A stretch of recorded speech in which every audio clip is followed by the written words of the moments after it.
Isa nga itong good news sa PBA ang pagbabalik ng Bay Area Dragons sa paparating na Commissioner's Cup ngayong October.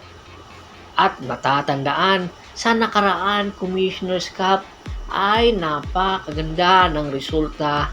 ng laro ng Bay Area Dragons dahilan na ibalik muli ito ng PBA at marami nga ang ipinatumbang team sa nakaraan Commissioner's Cup ang Bay Area Dragons dahil na rin sa lakas ng kanilang lineup. At dalawa nga sa inaabangan at interesado ang mga PBA fans ang kanilang import na si Nicholson at si Miles Powell. Alam niyo ba, nagpasa na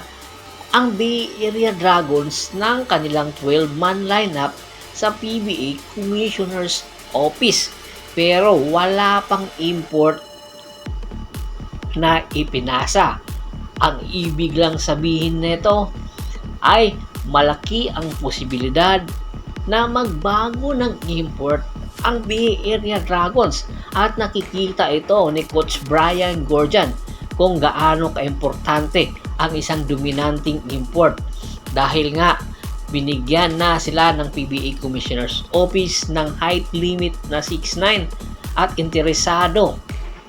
ang Bay Area Dragons na palakasin palalo ang kanilang lineup kaya naman meron silang 4 na idinagdag na mga bagong player para mapalalim palalo ang kanilang lineup. Pagbabackup ito kina Glenn Young, Kobe Lam at syempre sa paparating nilang import at malaki ang posibilidad na hindi na maglalaro pa si Miles Powell para sa Bay Area Dragons at si Andrew Nicholson. Kaya naman bigla tayong gugulatin ng Bay Area Dragons na kung saan mayroon tinatarget daw na isang NBA caliber. At malaki rin ang tsansa kung hindi na ito makukuha ng Bay Area Dragons ay nag-aabang ang SMB kung i-release ba nila ng Bay Area Dragons si Andrew Nicholson at malaki ang tsansa na makukuha nga ng SMB si Andrew Nicholson kung hindi ito kukunin